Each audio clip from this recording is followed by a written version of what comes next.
And welcome to Shiro Coffee Chat, where coffee meets conversation. Yes, I am your host, retired Army veteran Melissa Farmer Hill, and I am also the founder of the Shiro Coffee Club.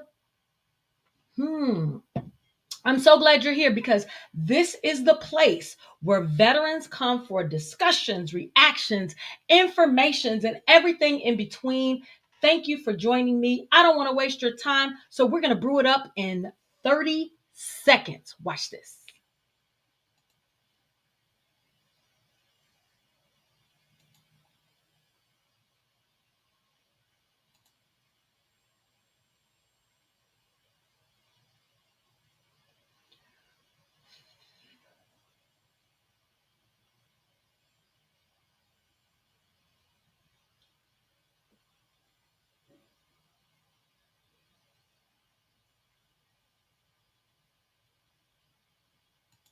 Thank you for that. So now, first things first, we're all out here grinding, so we got to keep our heads on a swivel, right?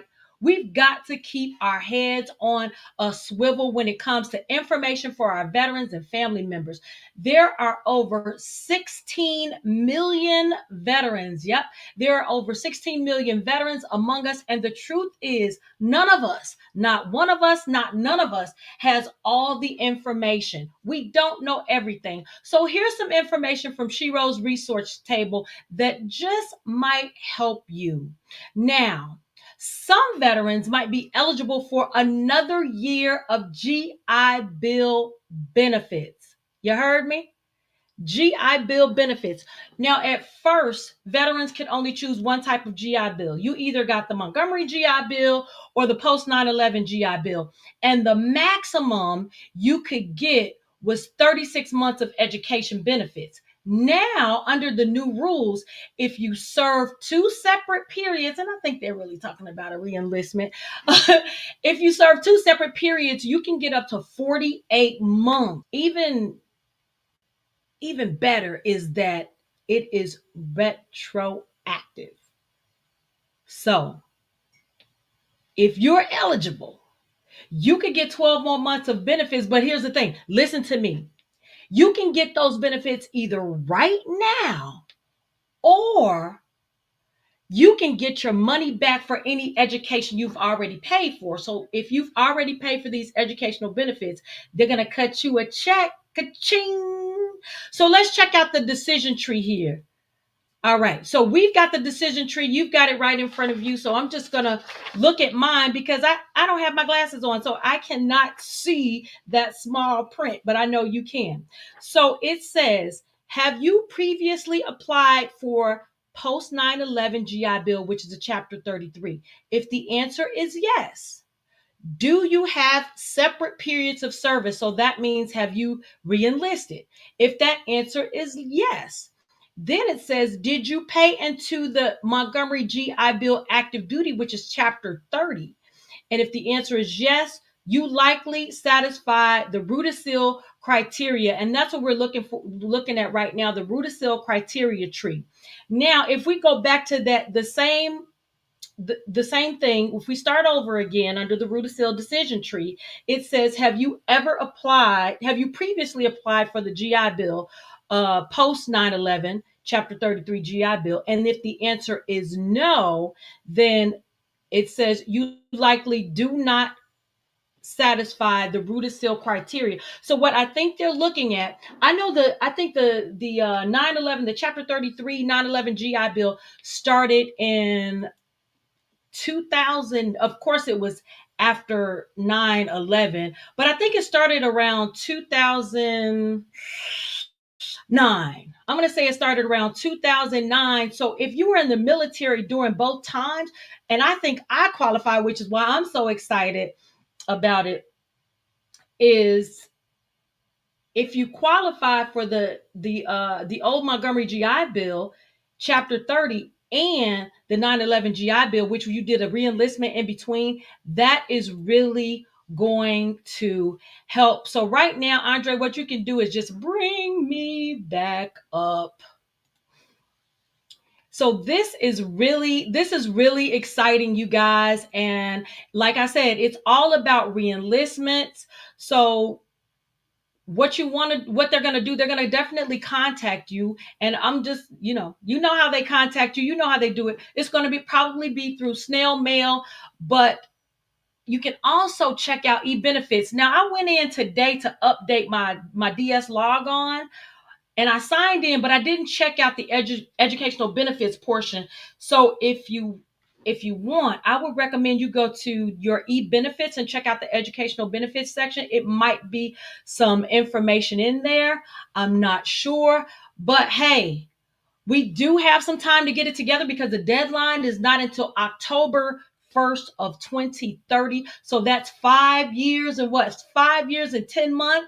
So let me tell you right now, like I always say, um, when it comes to veteran benefits, it's more than likely a hurry up and wait game. It's a hurry up and wait game. And the problem we have is people really don't want to wait. So they fold. And what happens? They fold and they don't get their benefits. And then especially if you have to keep going back and forth and back and forth. But don't let that. I want to encourage you to don't let that discourage you. I want you to go ahead and get your money. You know that song, baby, I got your money, got your money. The government has your money and you need to go get it, especially if you qualify. That's all I can say. So if you want to go back to school, and then don't forget, you can pass these benefits on if you have a child that's going to go to school and you don't want to use the benefits yourself. You can pass these benefits on to your family members, but don't wait until October 2030 because then it'll be too late. So make sure you go to eBenefits and kind of check that out with the new 12-month additional educational benefits that you can get. And what we're going to do is move right along into our next story. Now, the story of the day. So funeral services for President Jimmy Carter, who died on December 29th. It started Saturday, January 4th, and it will continue on for 6 days or so, but I know it ends on January 9th. So we have some footage from the first casket transfer. Let's take a look at that.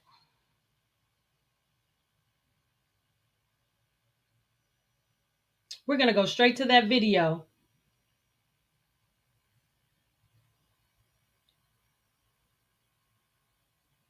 For the first casket transfer for Jimmy Carter.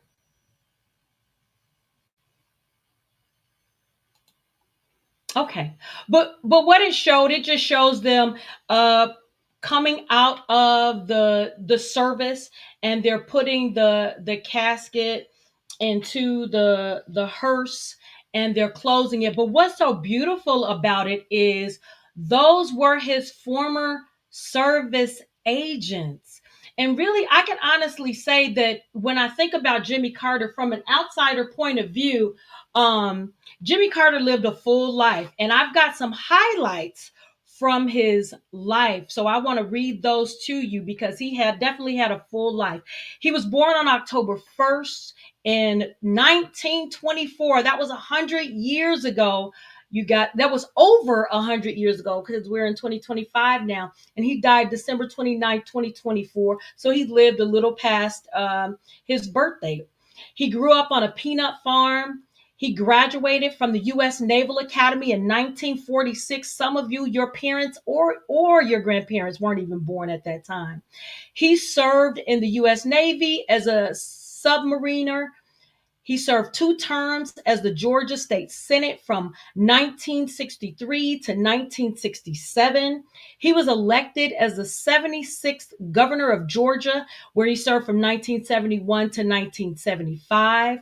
He became the 39th president of the United States from 1977 to 1981. Now, his presidency really focused on human rights, energy policy, and environmental conservation. He established the Department of Energy and the Department of Education. And if you know, the Department of Education has been in the hot seat. We don't know what's going to happen once President Trump comes into office, but there is a lot of talk around the Department of Education. He did, President Carter did a couple of great things. He negotiated the Camp David Accords in 1978. So that led to a peace treaty because like right now you hear of peace talks, but apparently Israel and Egypt were at odds, and he helped to bring the peace treaty together for Israel and Egypt in 1978. He oversaw the return of the Panama Canal to Panama, and that's under the Torrijos-Carter treaties. But back home, he did face a lot of major issues. There are a lot of energy shortages. He battled with high inflation and unemployment rates. So back in the U.S., he had a lot of struggles. But as far as world peace and things like that, Department of Education and Department of Energy are concerned. Those were some great things that he did. Now, they're calling him like the most remarkable former president because of his accomplishments after his presidency. So after his presidency, he founded the Carter Center in 1982, and that was used to promote global health, democracy, and human rights. He won the Nobel Peace Prize, however you pronounce it. He won that in 2002. He played a key role in international elections monitoring. He advocated for affordable housing and Habitat for Humanity, which still is in existence today. He authored over 30 books covering topics from politics to faith and personal reflections. He married Rosalind Smith Carter in 1946. They had 4 children, and they were married for 77 years until she died last year in 2023. And then he was known as a devout Christian and taught Sunday school for many years. And he's really also known for having a simple lifestyle. And no, he did not leave this earth broke. He had a net worth of $10 million to carry on to his family, and that's just what's being reported. I think it's very important that we acknowledge our former leaders. So what I want to do is give a final Shiro salute to former President James Earl Carter Jr. And then I want to take a few seconds just in remembrance of him. Farewell, sir.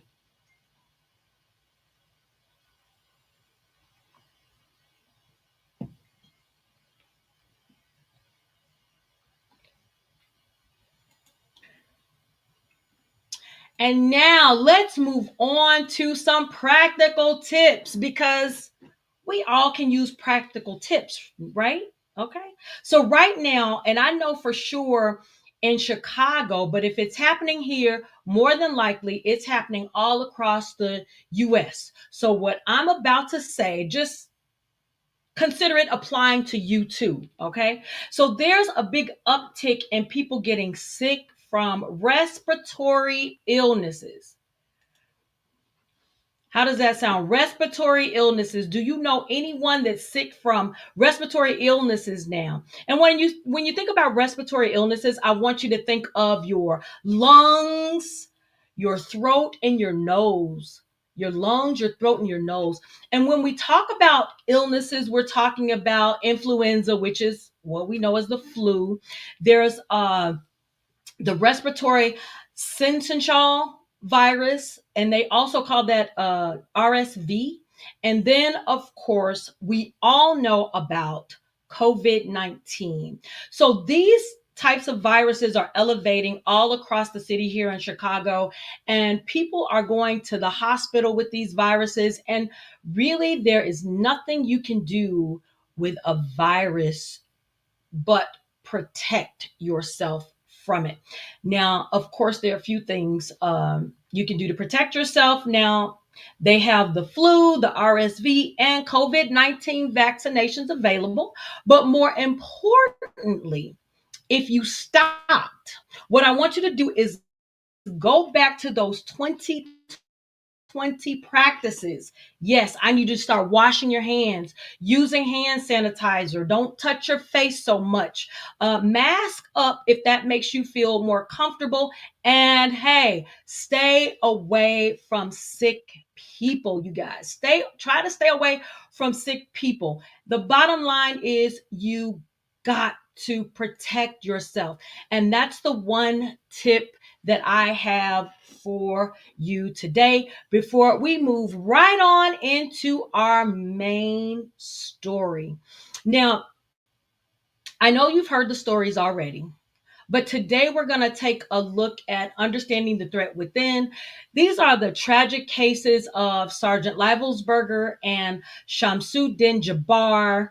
And I want to kind of give you a brief summary on both of them. So on January 1st, 2025, at about 3:15 a.m., I believe that was Central Standard Time, Shamsuddin Jabbar, a 42-year-old U.S. Army veteran from Texas, drove a pickup truck into a crowd on Bourbon Street in New Orleans during their New Year's celebrations.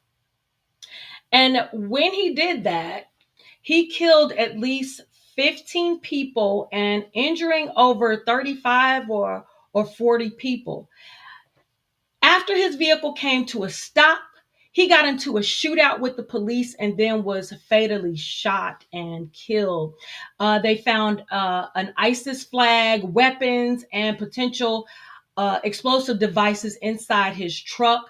We are going to now go to that video, but I want to warn you that we are about to, play the video, and it is graphic and disturbing. So let's take a look at that.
The subject has been identified as 42-year-old Shamsuddin Jabbar, a U.S.-born citizen from Texas.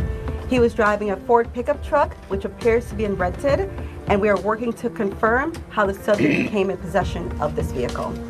An ISIS flag was located on the trailer hitch of the vehicle, and the FBI is working to determine the subject's potential associations and affiliations with terrorist organizations.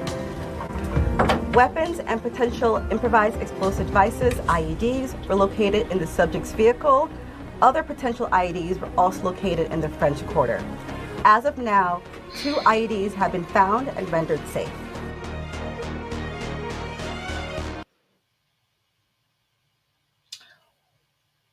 Wow. And because of that, there were, like I said, 15 people who lost their lives and a number of people, over 40 people, I believe, injured. Now we're going to switch scenes for a second. And on January 1st, so this is the same day, later that morning, around 8:35 Pacific Standard Time, Matthew Livelsberger, he's a 37-year-old active duty U.S. Army Special Forces soldier, drove a rented Tesla Cybertruck to the Trump International Hotel in Las Vegas. After parking the vehicle, He killed himself with a gunshot wound to the head right before the Cybertruck exploded, where, thank God that I know of, there were no deaths, but several people were injured. Authorities found fireworks style mortars, fuel, and canisters inside the vehicle. Now, here again, I have to warn you, we are about to play this video and it is disturbing and graphic.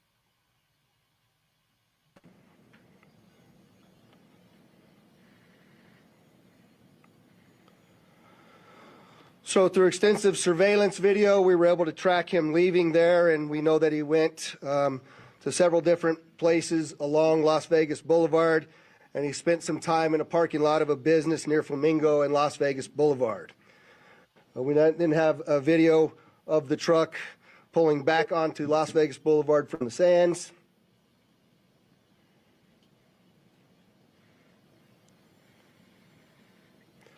See that there? That's north on the boulevard from Sands at 8:39, where he then immediately heads to the Trump Hotel, pulls into the valet area, and as of course you all know, the explosion occurs within 17 seconds of his arrival at the valet. Once again, just so tragic, but hey, these Cybertrucks are something else. It exploded, but it imploded, and I think that's why they, the kill number was not as many as the event, and the number of kills were not as many as the number that we had in New Orleans, but both tragedies inside our borders. These attacks, they really have left me wondering, how could someone, as a veteran, how could someone who pledged an allegiance to the United States serve their country and then commit violent acts against it? There's some things, and I've always got more questions than I have answers, and the investigation is still ongoing. They're trying to see if they were tied together because there's some familiar things in their military history, where this could all be tied together, but we will see how that unfolds. But one thing I know for sure is that, hey, PTSD is real, radicalization is real, and with the opening of our borders to illegals, it may even get worse before it gets better. And that's something you have to remember. These two stories are really tragic, but they serve as a very stark reminder that this can happen to anyone at any time, and it doesn't matter your background, your upbringing, or even your previous allegiance. These were one former soldier, one currently serving on active duty. And I really think the whole radicalization thing is a very complex process. A lot of it is probably beyond my comprehension, but I truly believe that it does happen slowly, and it happens over time. And some of the thoughts that I have are, for one, isolation and loneliness. That's a real thing. It's something that I experience. And isolation and loneliness is when people feel disconnected from their communities or misunderstood. And it definitely makes them more vulnerable to different types of ideologies, and some could be extremist ideologies. Loneliness, of course, they can push individuals to seek, belonging in dangerous groups. And let's face it, we all know that social media and the internet has been a real blessing. It really has been a blessing if used properly, but it also exposes you to propaganda, and it connects you with the world. But that also makes it, to me, easier for extremist groups to go ahead and spread their message of hate. And if you're lonely and isolated, like I said, that message, even though it's a message of violence, it could give you hope. As crazy as that sounds, something like that could give you hope. Now, there's also grievances and disillusionment. Some people feel betrayed by their country, as is the case, like some of the information that we're finding out about Master Sergeant Livelsberger. Some people may feel betrayed by their country and leadership. I mean, he was really pissed at some of the nation's leadership, and so it could be that. For others, it could be like economic hardship, which maybe as they start to unravel these cases, that might be the case for Shamsuddin. you know he was having some financial troubles, it seems like, and then he was he started going into different religions, and then from there he could have been radicalized. That's what the storyline seems to be showing. And then there's, of course, discrimination and trauma. I mean, and extremists, really, their goal is to exploit those feelings. And they can try to convince people that, violence is the solution. The only solution to all of this is to seek revenge and violence. And we know that's not true. And then, I was thinking about it. Some of them could be like personal connections.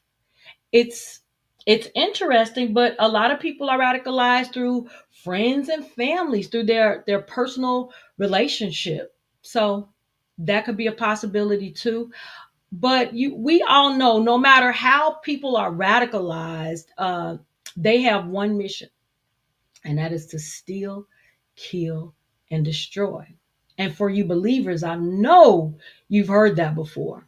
It's to steal, kill, and destroy. And sometimes, it may seem hopeless because the truth is there will always be extremists walking the earth among us. But when I look at this from a veteran's perspective, there's some precautions or some things that we can do to tighten our belts up and keep our eyes open. So one thing you can definitely do is keep your eyes open. It sounds funny, but that's why we have these different veterans organizations. And I think that's why it's so important to be a part of veterans organizations so we can become our brothers and sisters keeper. We don't want anyone to fall into, loneliness and isolation. So that's why it's important. If you know your battle is getting out, or if you know someone that's getting out of the military, encourage them to become a part of the fold through veterans organizations like American Legion, VFW, even local non-for-profit organizations. I just think that is just so important. The second thing as a veteran that you can do is get to know your neighbors. Huh? Let's try to strengthen our communities. When I was younger, I remember we had block clubs and block club captains, and we had block club parties and things like that. Now we're so into our social media and things like that, and our lives have become so busy that we don't take time out to get to know our neighbors, even if it's an apartment. I know one of the things that, even if you live in an apartment, apartments try to do is go ahead and have different events. So those are some things that you definitely can do as a veteran to keep your eyes open, because we don't want the tragedies like we had before. And so now we've only got 30 seconds left. I want to say thank you for joining me today on Shiro Coffee Chat. And as always, be brilliant, be you, be blessed. And I want you to remember to keep your heart full of hope and keep your coffee strong. Thanks for watching.